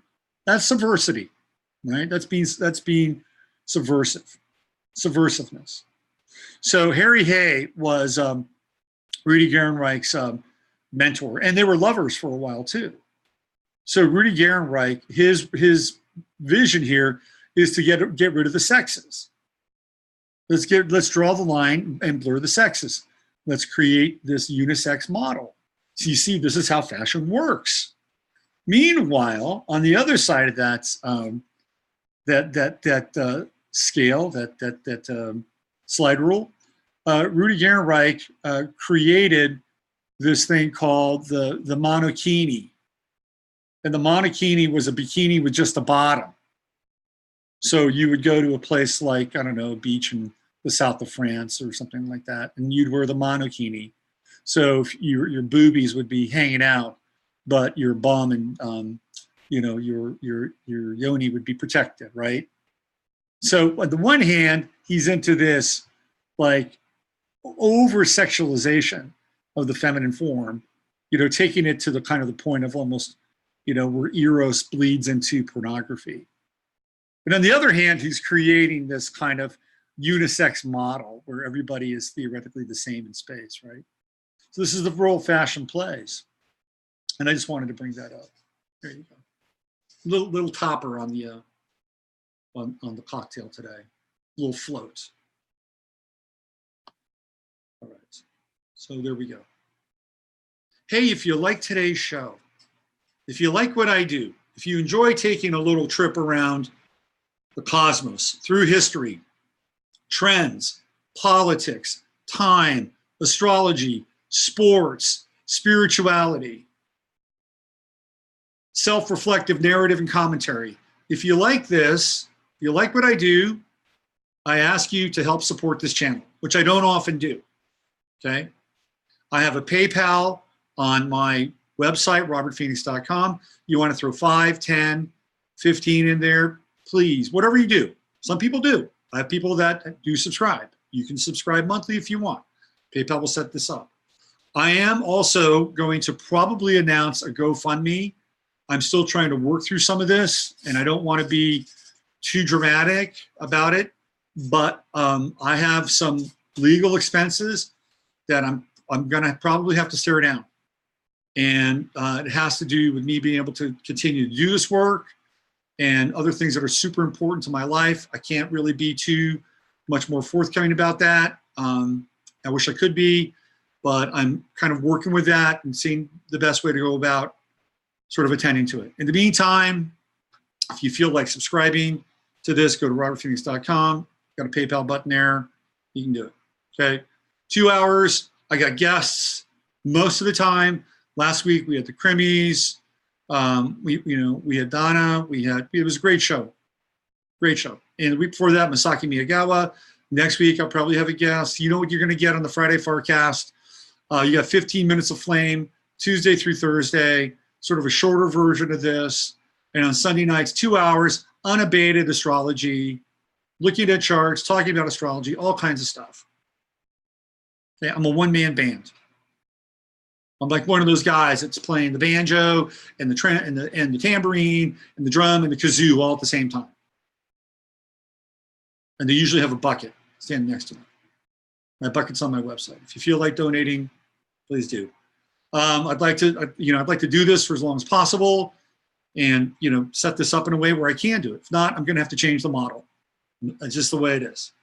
I'm going to have to change the model because it got to evolve somehow, and I'm thinking about that too. So in the meantime, you know where to go. I will be back on Sunday night, and I want to thank everybody in the chat room, Chatlandia. You're great. If you want to experience some of this live, come to Fredericksburg in October, the 11th, 12th, and 13th. We're going to be doing the Friday FARcast live. We got events, we got group activities, we got presenters, we got talks on health and astrology. We got culture, we got food, we got swimming pools, we got great weather. If you haven't been to the Hill Country in Texas, it's a destination spot. It just is. It's a great place. Trust me on this. It's a great time of year to be there. You can find out more about that over on my website, robertphoenix.com as well. I've got some spaces left still available. And that's about it. Let me just do one final sweep of Chatlandia. Again, I thank you very much for being part of the proceedings today. Let's see what we got. Curvil mostly. We'll be all over the place. We'll be our base, our home base, our home camp is in Kerrville, but we'll be in Fredericksburg. We'll be outside of Fredericksburg. Enchanted Rock is about 25 miles north of Fredericksburg. The concert with Stephen Kent will be in Fredericksburg on Saturday night. We're going to have dinner at Hondo's, which is a landmark for the Hill Country. Hondo and Lukenbach are synonymous, and everybody knows the song Lukenbach, Texas, with Willie Nelson and Waylon Jennings. Okay. Let's see, what else we have in the chat room? Gay Waltons. Good night, John Boy. Whatever you do, don't look up Lady Beard death metal. You know I'm going to look that up now. I've got to look that up. Back in the 80s, I wrote a book where psychics predicted by this time women would be bald and unisex. There was a character in a Star Trek movie, the first Star Trek movie.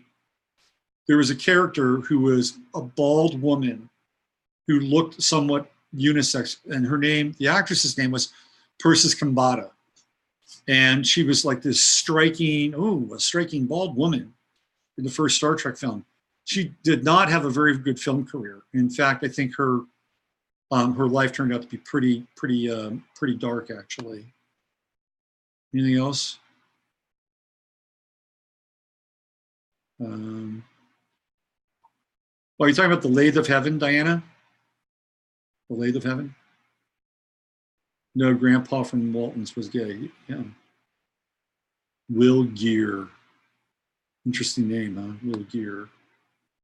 I will use my gear in any way I want. All right, that's it. I'm out of here. Use your head to discern what's real. Your heart to set what's possible. Thanks for being here. Hit the thumbs up. I'm Robert Phoenix. Have yourself a great weekend. I'll be back on Sunday night with Sunday Night Astro Live. Bye for now.